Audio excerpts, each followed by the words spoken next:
Eu quero trazer uma palavra de inspiração para nós que fomos alcançados pela graça maravilhosa de Jesus. Para nós que um dia conhecemos o amor de Deus de forma incondicional.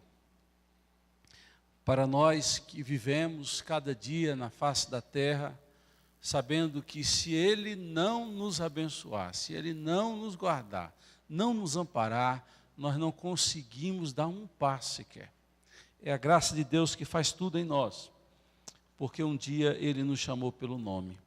A mesma emoção que Zaqueu teve quando, em cima de uma árvore, escondido, querendo ver Jesus passar, e ouve o seu nome ser chamado por aquele a quem ele tanto queria conhecer, ele descobriu que era conhecido dele antes mesmo dele conhecê-lo. Esse é o Deus que nos chama antes da fundação do mundo.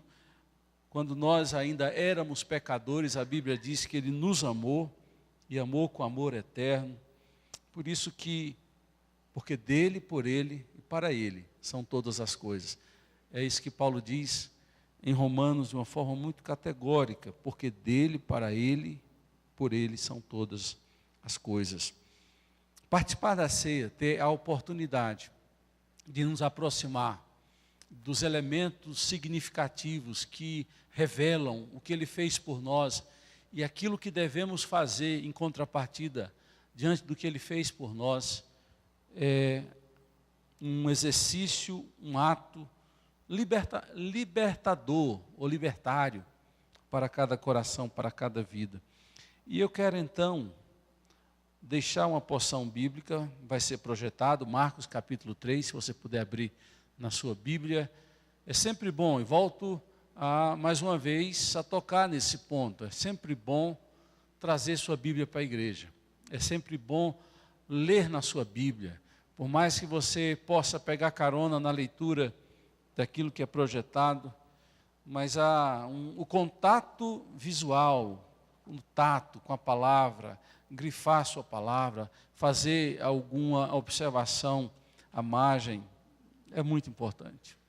O texto será projetado, Marcos capítulo 3, a partir do versículo 13, assentados como estamos. Eu vou usar dois textos. Primeiro nós vamos ler esse, e a partir desse texto nós vamos seguir para um outro texto que complementa a ideia do que está aqui.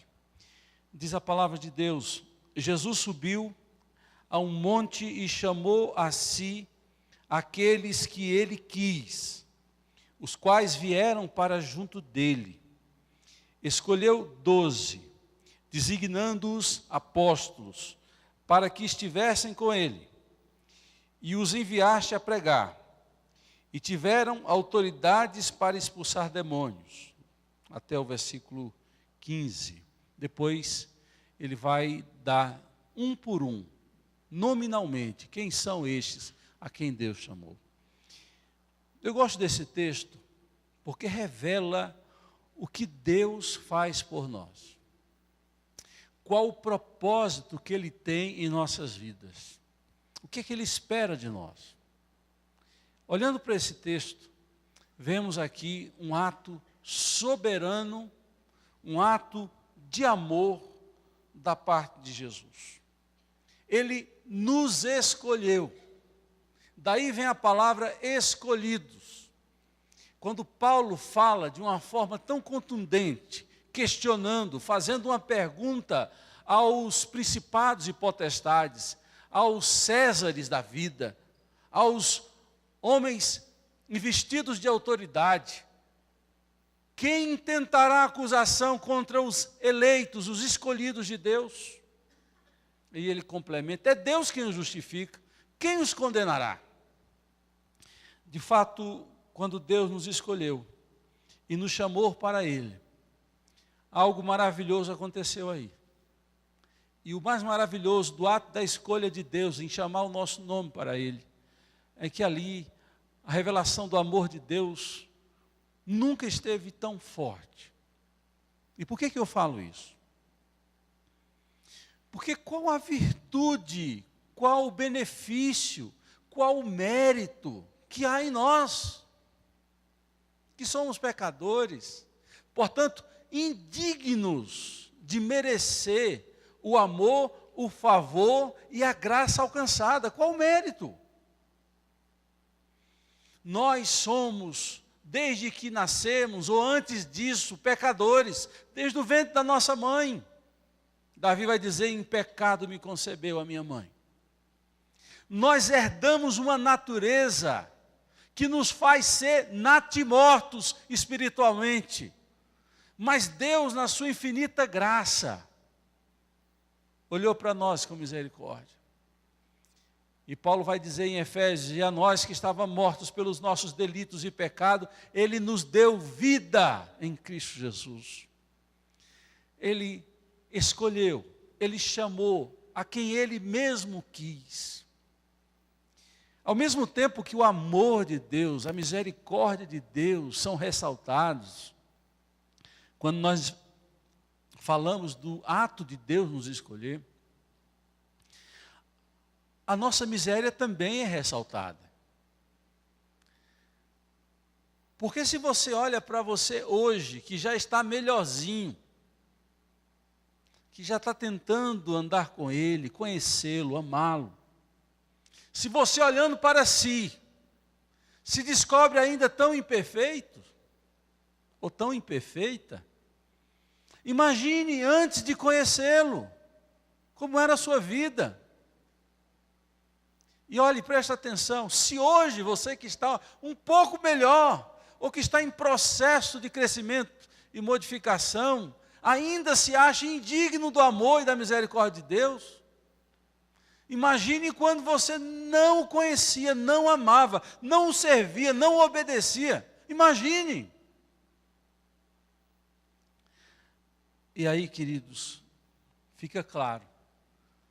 A palavra do apóstolo Paulo, quando diz que Deus nos amou, sendo nós ainda pecadores. Você sabe o que é isso? A profundidade, a dimensão desse ato, de amar quem não nos ama, de amar quem nos odeia, quem amar quem nos repele. É um amor obstinado na tentativa e no ato de salvar e redimir pecadores. João vai dizer de uma forma a completar o que Paulo disse. Ele vai dizer, Deus nos amou primeiro. O nosso amor a Deus não é um ato voluntário, primeiro, inicial. Ele é uma resposta ao amor do qual fomos alvos. Se eu junto essas duas verdades, que Deus me amou sendo eu ainda pecador, quando eu era um pecador que não queria e estava em rebelião contra Ele, e que Ele me amou primeiro, antes de que eu pudesse fazer um gesto ou tentar amá-lo. Diante disso eu pergunto, que amor é esse? Que amor é esse? Nós precisamos aprender esse amor. Não há virtude em nós. Você lê o Velho Testamento, uma vez Deus fala com o profeta, o profeta falar para Israel, pergunta ao povo, por que que eu escolhi Israel? Pergunta se havia alguma virtude em Israel. Pergunta se Israel era o povo maior da terra. Pergunta se havia em Israel algo que me desse base para escolher, porque Israel era melhor do que outros povos. E a conclusão que a gente chega é que Deus escolhe Israel, não porque Israel era, mas porque Israel não era. E quando nós não somos, e em Deus nós descobrimos o que podemos ser, aí nós seremos. A grande bênção de andar com Deus é de descobrir que eu por mim não dou conta e eu por mim não sou nada. Mas quando Ele faz uma obra em mim, quando eu dou vazão e lugar para Ele agir no meu coração, o que eu nem sonhava ser, eu passo a ser e tenho condições de alcançar. Aí Paulo vai dizer em 1 Coríntios capítulo 15, o que eu sou pela graça de Deus. Aí você vai descobrindo que Deus vai abrindo portas e sobretudo vai mudando o nosso interior. E vai nos fazendo ser o que nós nem sequer um dia sonhamos ser. e vai nos fazendo viver os sonhos dele, a proposta dele, a visão dele, vão sendo impregnadas no nosso coração. Diz a Bíblia que ele nos escolheu, e nos escolheu para estar com ele. Isso para mim é acalentador ao meu coração, não sei se para o seu. Normalmente na cultura em que Jesus vivia, e antes dela, até a Idade Média, quando você tinha um escravo, alguém que te servia, essa pessoa era proibida de ter vontade própria, ela tinha que obedecer em tudo o seu senhor. E não havia uma relação de intimidade ou um salário a ser pago. O servo recebia apenas a porção, o cuidado médico, mas não se falava em remuneração, muito menos em carinho, afetividade e intimidade. Muito menos. E quando eu leio na palavra de Deus que ele escolheu quem ele mesmo quis, e que ele escolheu para estar com ele, isso revela uma faceta da proposta de Deus para o pecador. Não é só de ser um serviçal, não é só para obedecer ordens, é para experimentar uma dimensão profunda de comunhão, é a experiência do abraço, é a experiência do aconchego, é a experiência da amizade profunda. João capítulo 15, Jesus diz: eu não chamo servo, mas chamo de amigo. Eu sou chamado em primeiro lugar para estar com Ele. Eu sou chamado, como aquela criança, a receber um abraço, um colo e a bênção. Quando o salmista diz: não é soberbo o meu coração, nem o altivo o meu olhar, não ando à procura de grandes coisas, nem de coisas maravilhosas demais para mim, antes fiz calar e sossegar a minha alma, como criança desmamada se aquieta nos braços de sua mãe. Assim é minha alma para contigo. Que proposta é essa? É uma proposta primeiro de intimidade, depois de serviço. Muitas pessoas se equivocam nessa busca de aproximar de Deus. Muitas pessoas querem aproximar de Deus e fazer algo para Deus e servir a Deus na tentativa ou na esperança de que Deus venha a amar porque Ele serve ou porque Ele faz algo para Deus. Está tudo errado. A minha experiência primeiro, eu fui chamado para estar com Ele. A minha primeira experiência é a experiência de amor, de ser amado, de ser autenticado, de ser valorizado, de descobrir que em mim Ele fez um gesto de carinho, de amor para mim. Ele me deu significado e importância. Por isso que eu sou chamado para ter momentos de comunhão, e não só na hora da conversão, não só no momento que eu entrego a minha vida. Esta é uma bênção garantida para todos os dias e momentos da minha vida. É quando você clama por Ele, quando você canta para Ele, quando você vai naqueles momentos de solidão, de lutas, de angústias, de medo. E você, como Pedro que afundava, diz: Senhor, socorre-me. E Ele vem e segura na sua mão. Hoje nós começamos a primeira aula da nossa escola dominical com novos temas. E eu falava sobre o discipulado e do desafio que Jesus fez quando disse: vão por todo o mundo e preguem o evangelho de todas as nações e façam deles discípulos, ensinando-os a guardar tudo o que vos tenho ordenado. Eis que estou com vocês todos os dias da vida de vocês. É Jesus quem diz. E por que Ele diz isso? Ele está comigo não só para dizer: estou de olho. Ele está comigo para dizer: precisou, estou aqui do seu lado. Precisou, estou aqui. Então eu não sou chamado para ser simplesmente um servo que obedece, que faz. Eu sou chamado para ter comunhão com Ele. E nós, muitas vezes, abrimos mão desse grande momento, como Adão abriu. Deus não apareceu na hora que Adão e Eva estavam pecando para dizer, peguei você. Ele vai depois que eles pecaram. Porque havia um costume entre Deus e aquele casal no Jardim do Éden. A costumeira comunhão, o encontro, os momentos para estarem juntos.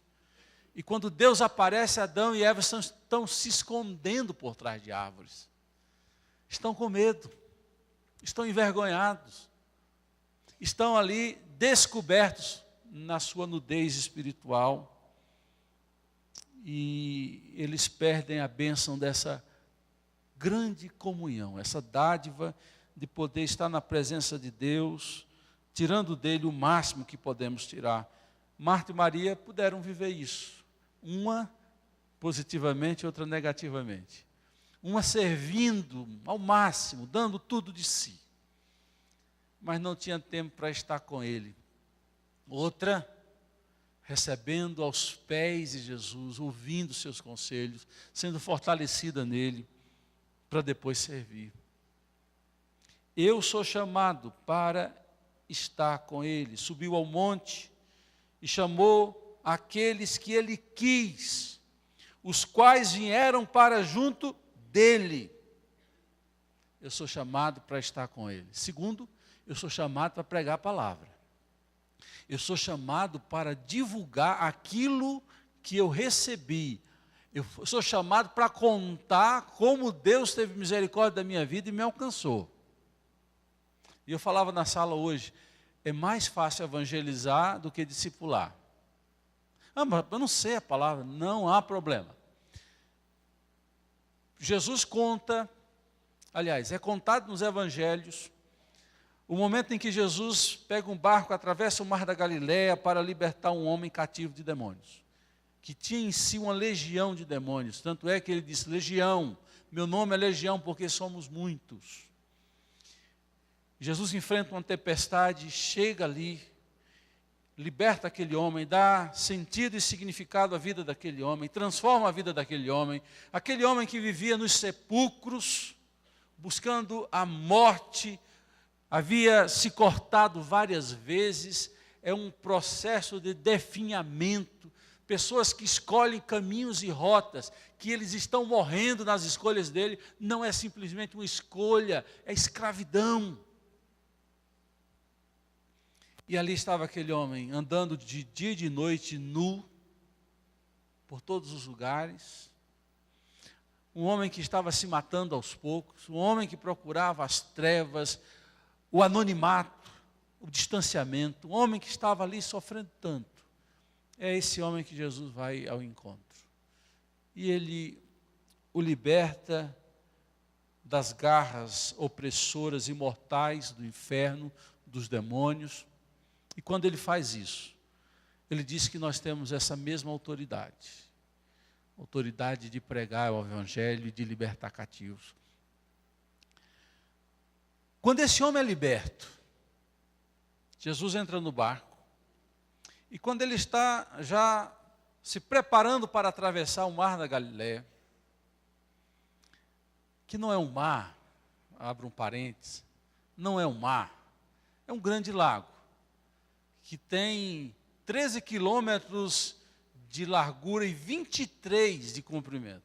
É um lago destacado, mas não é um mar. E ele então entra naquele barco e aquele ex-possesso quer ir com ele. Porque Jesus, quando você conhece Jesus, Jesus é fascinante. Jesus é marcante. Quando a gente cantou essa música, só de ouvir tua voz, de sentir teu amor, só de pronunciar o seu nome. Quando você conhece Jesus, o pronunciar do nome dele já traz paz ao seu coração. É diferente. Quem conhece Jesus não leva o nome dele em vão. Quem conhece esse nome, essa pessoa, começa a ter uma liga com ele. É um negócio assim que não tem como romper. E acontece, queridos, que Jesus disse para ele: vá, volte para os seus e conte, fale, tudo o que eu fiz por você, como eu tive misericórdia de você. O que é evangelizar? É contar o que Deus fez por nós e como Ele teve misericórdia de nós. É olhar para o seu passado e dizer: olha, antes era assim, agora tem uma nova administração.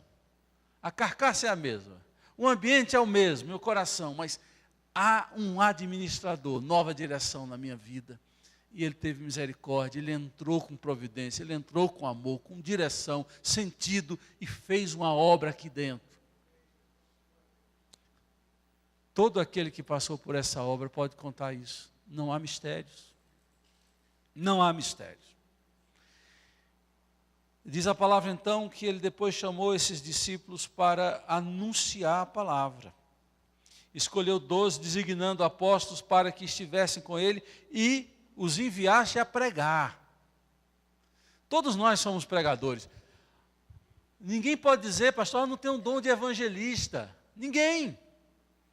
Porque a Bíblia diz, é verdade, que tem o dom de evangelista. São aquelas pessoas que elas não precisam falar bonito, elas não precisam ser eloquentes, elas não precisam conhecer a Bíblia de cabo a rabo. Deus usa o que elas falam de uma forma poderosa, é algo impressionante. Se você pega alguém com dom de evangelização, eles começam a pregar uma coisa simples, do nada. Aí você olha assim, mas tão simples, tão...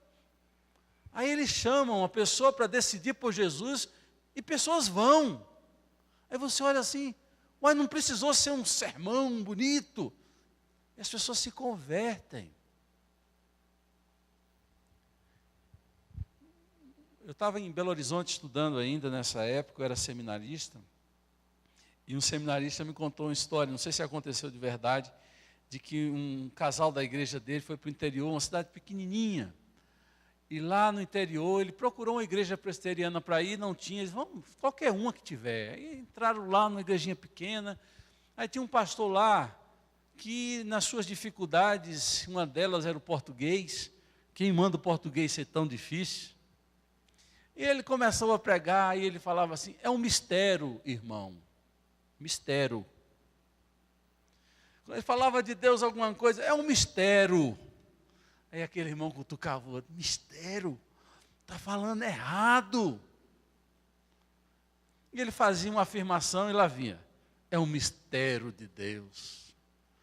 Aí ao final dele pregar, ele disse assim: alguém hoje quer entregar a vida a Jesus? Aí a multidão levantou. Vinha na frente, alguns chorando. Aí um cutucou no outro e disse: é um mistério. É um mistério. Porque não depende do homem, depende de Deus. Essa graça de Deus, use as oportunidades que Deus te dá para falar o que Ele fez na sua vida. Porque o mistério está com Ele, Ele é que faz a coisa acontecer. Então ninguém pode dizer: pastor, não tem um dom de evangelismo, mas você tem a missão de evangelizar. E dela você não pode se furtar. Dela você não pode se furtar. Se criar uma oportunidade, fale do que Deus fez na sua vida. Pegue alguns versículos chaves, você precisa conhecer a Bíblia.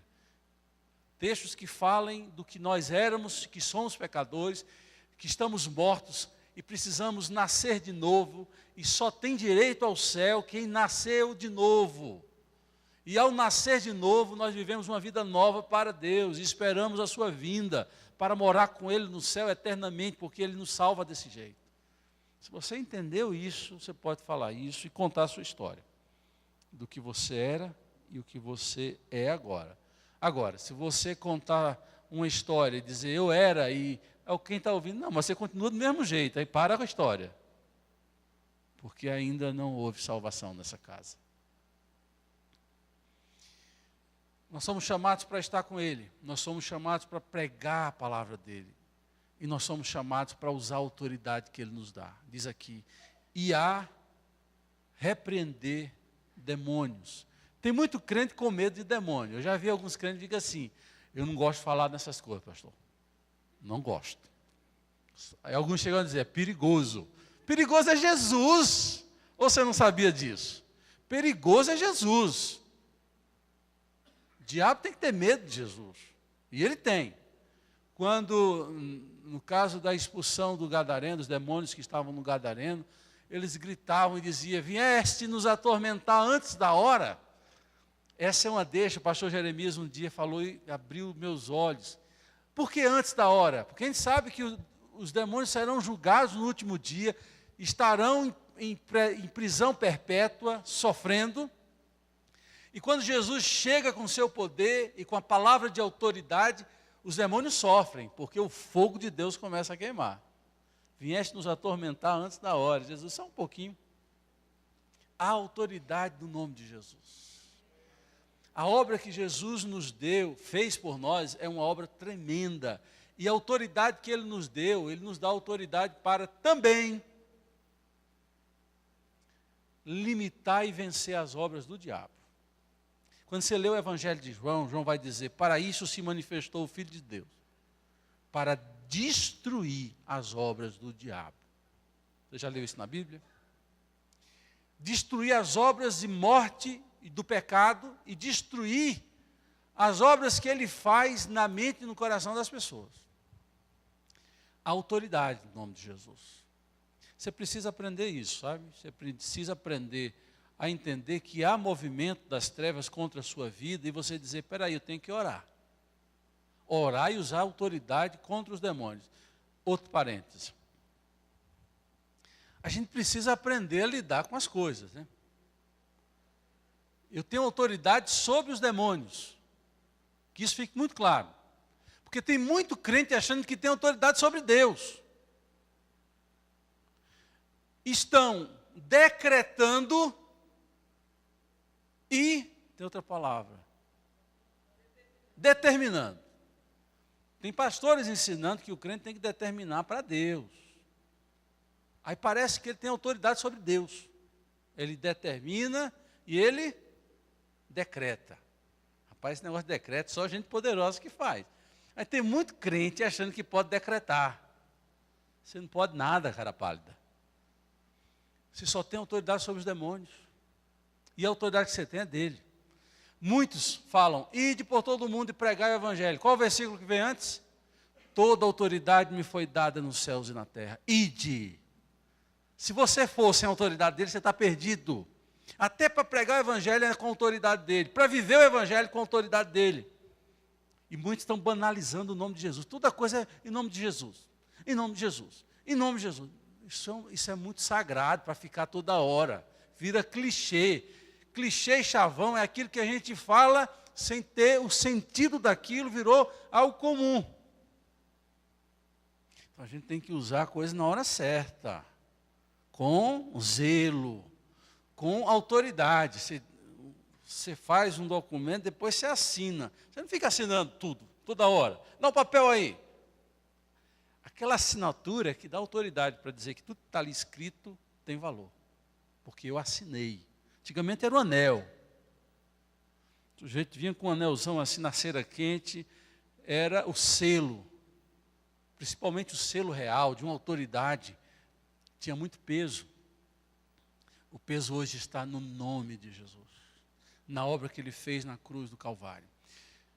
E nós temos essa autoridade de repreender as obras do diabo. Agora, deixa eu ensinar a vocês. Como é que eu repreendo as obras do diabo, o demônio? Ninguém aqui está com medo não, né, gente? Pelo amor de Deus. Senão depois eu vou dar umas peias a você na saída. Nós não temos medo. Atos 16, o apóstolo Paulo se depara com algo sui generis. Ele vai passando por um lugar, indo em direção a um ponto de oração, e alguém diz assim: estes são servos do Deus Altíssimo que anunciam o caminho da salvação. Ele disse: opa, ó, propaganda de graça. Segunda vez, ele disse: espera aí, tem alguma coisa estranha. Terceira vez ele diz assim: em nome de Jesus eu te mando, saia dela, Satanás. Está lá, Atos 16. E é desse... A construção da frase é: em nome de Jesus, eu, Paulo, te mando. Pastor, mas Paulo estava achando que era Deus, mandando o demônio sair. Não, Autoridade, você não está falando o nome dele? Paulo está falando o nome dele. O que é autoridade? É falar em nome de alguém. Por isso que você ora, botando o nome de Jesus, senão sua oração não teria nenhum sentido, não passaria do teto. A sua oração só vai porque você diz, em nome de Jesus. Agora não vai virar aquele negócio repetitivo, que você fica orando, em nome de Jesus, amém. Não, é a hora que você fala com muita autoridade e consciência. Eu te peço isso no nome de Jesus. Amém. E vou dar uma dica para você quebrar o clichê. Não junto, em nome de Jesus, amém, não. Em nome de Jesus, dá uma pausa, pensa no que você acabou de dizer, introjeta aquilo no seu coração e diz, amém.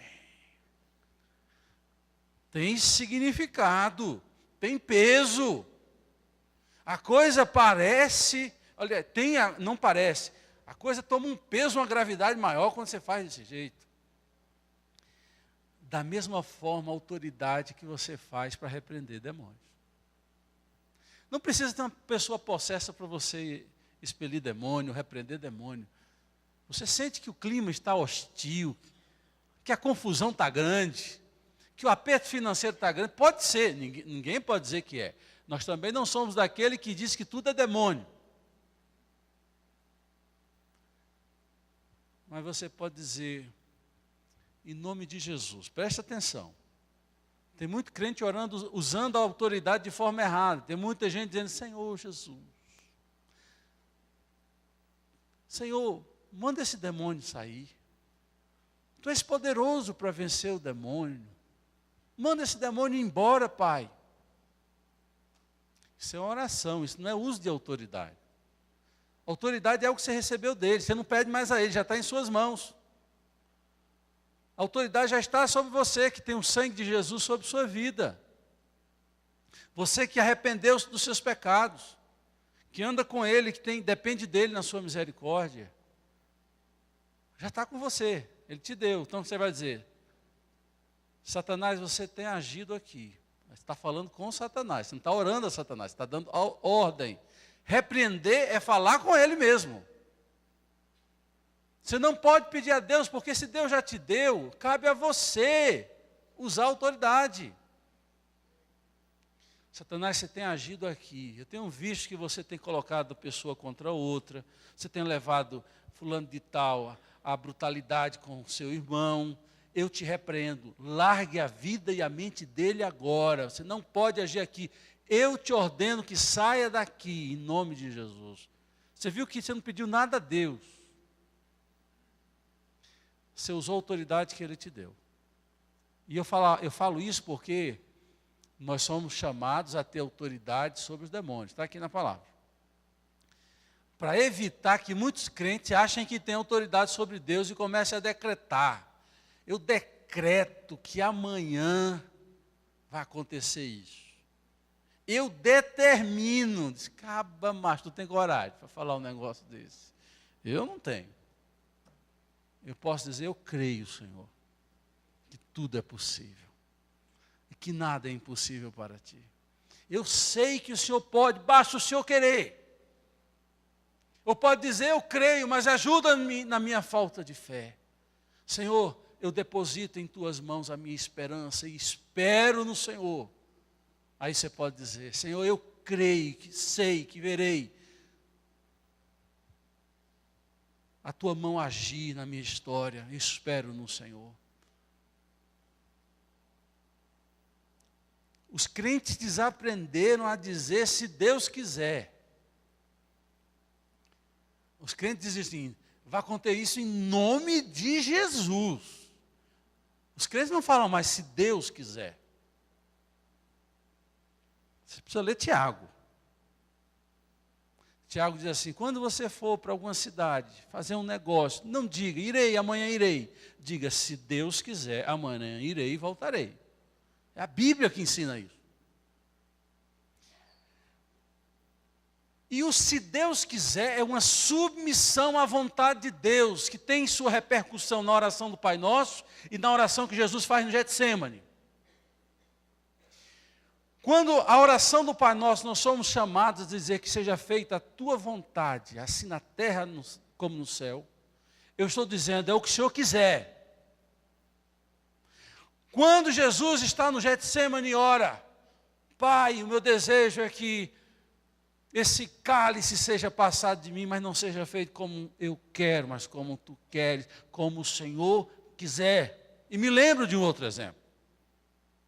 Os amigos de Daniel, prestes a entrar na fornalha de fogo acesa, 7 vezes mais.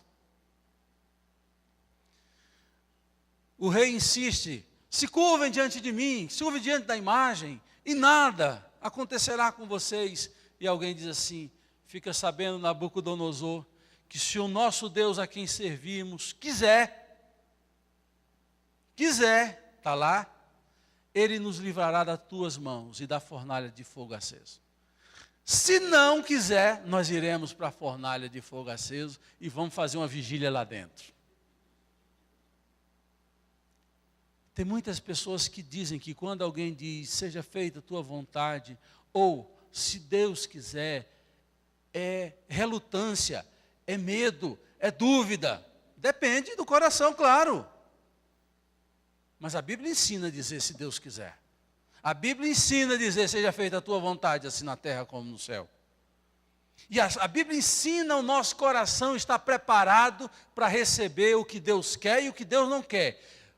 O importante dessa oração é a disposição do coração do crente. Dizer, eu estou pronto para Deus fazer o que eu quero e para Deus fazer o que Ele quer.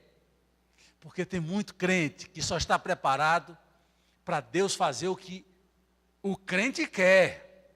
E quando Deus não faz o que o crente quer, ele faz beicinho, ele fica magoado. Nós precisamos estar prontos para o que Deus quiser. E o que Deus quiser é o melhor para mim. E a oração corajosa é essa. É dizer, Senhor, eu quero a tua vontade na minha vida.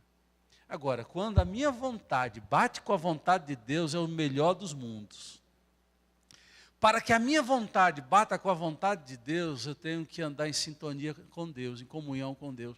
Você vai descobrir que quando as orações começam a ser respondidas, não é que Deus respondeu a sua vontade, é porque a sua vontade passa a ser a vontade de Deus, e quando você ora, você já não ora a sua vontade, você ora a vontade de Deus, e as coisas começam a acontecer.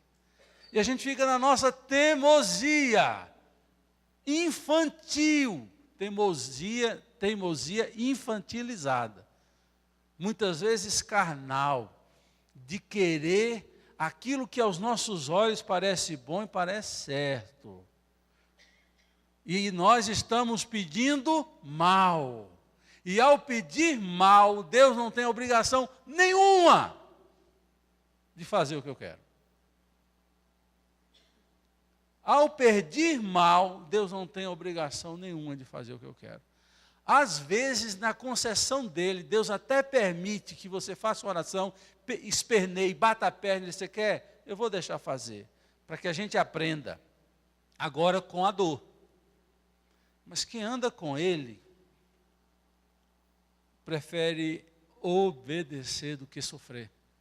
Se a gente aprendesse a obedecer, a gente sofreria menos. Se a gente andasse mais em comunhão com Deus, a nossa vida seria bem mais diferente. Vejo que não vai dar para a gente tratar o outro texto, é mais do que eu já falei. Eu quero fazer uma aplicação, diante de tudo que eu falei até aqui.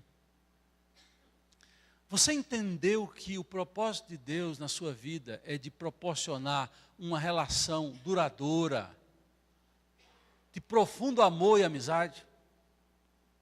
Que Deus não está interessado no seu trabalho, no seu dinheiro, na sua capacidade. Deus está interessado no seu coração. É por isso que está lá em Provérbios, filho meu, dá-me o teu coração. Eu tenho dito que se Deus tiver o nosso coração, Ele terá tudo de nós.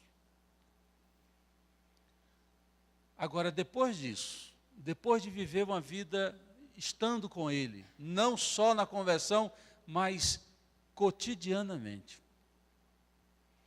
nós vamos querer servi-lo, é natural. Eu não consigo conceber alguém que foi atingido pela graça maravilhosa de Deus, o seu amor imensurável, que ainda esteja se escondendo de fazer algo por Ele. Falei da experiência de Paulo quando, perto de um naufrágio, indo para Roma, ele se levanta diante de todos os tripulantes daquela embarcação e diz: o Deus de quem eu sou e a quem eu sirvo me apareceu nessa noite e disse que nenhuma vida se perderá nesse navio. Mas o navio vai afundar. Você já percebeu que nós, na nossa atitude mesquinha e profundamente interesseira, individualizada, a gente vive num mundo de pessoas que não querem ouvir as más notícias e que não sabem lidar com a notícia difícil. E quando vem a notícia difícil, de onde eu errei, será que eu pequei?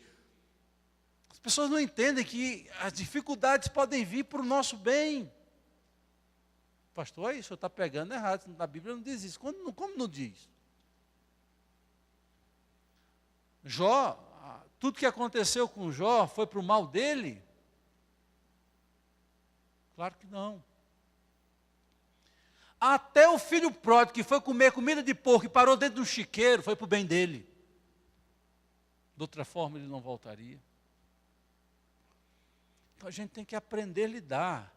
Hoje você vai encontrar muitos crentes que ficam atrás de profecia. Não, nada errado. Quem me conhece sabe que eu não tenho nada contra a profecia. Eu tenho contra o falso profeta. Ou a falsa profetisa. Mas a profecia em si eu não tenho problema. Aí a gente fica procurando profecia que nos façam bem à alma. Mesmo que sejam ilusões para o nosso coração.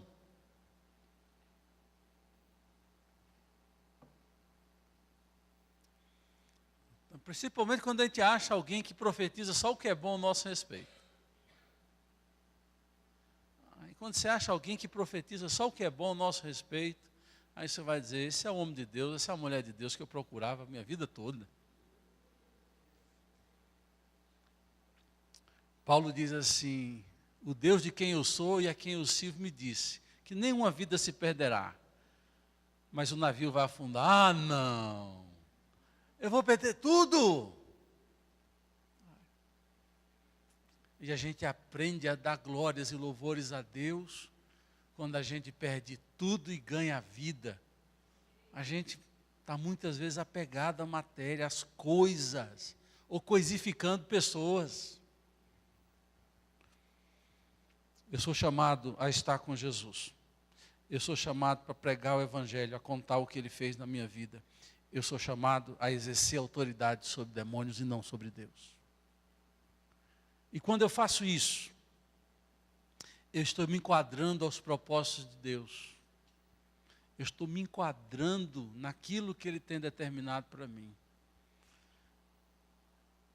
E eu poderia ainda falar de textos que dão base a essas três marcas que nos distinguem da ação de Deus no nosso coração.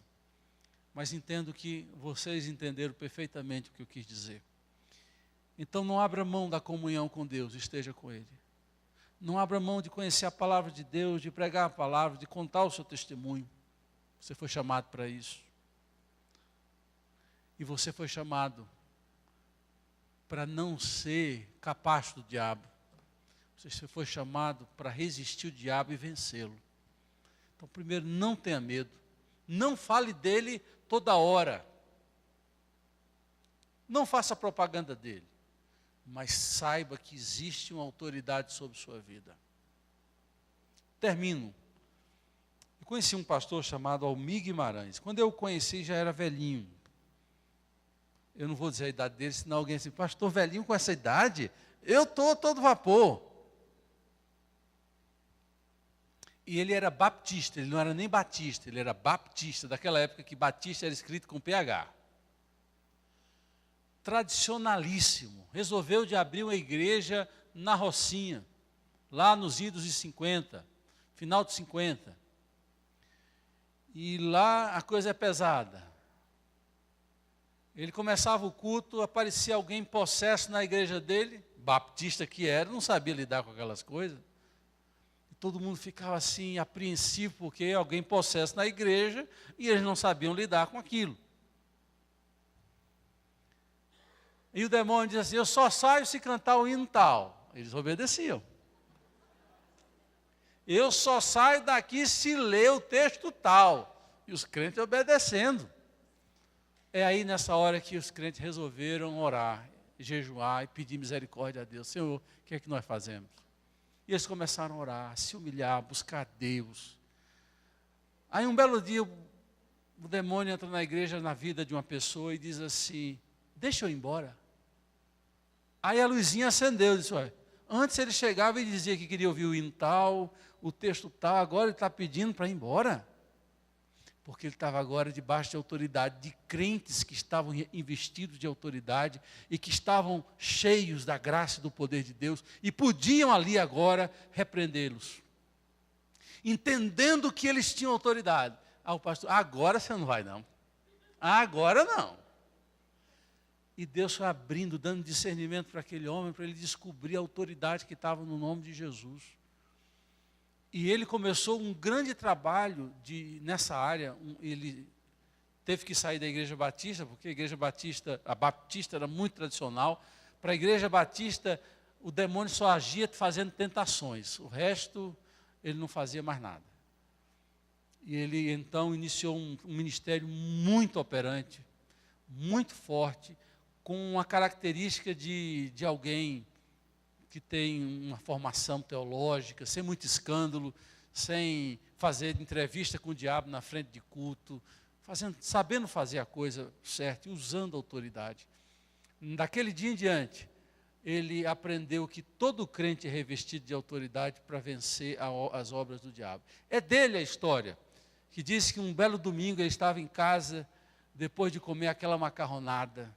Aí deitou 2 da tarde, está lá dormindo, aí chega um crente desesperado batendo na porta. Pastor, socorre, pastor, me ajuda. Tem uma mulher endemoniada ali, corre, pastor. Ele com a barriga cheia de macarrão, olhou assim. Eu vou porque o meu Jesus é maior que o seu. Aí, o que, pastor? O seu Jesus é fraco, o meu é forte, eu vou.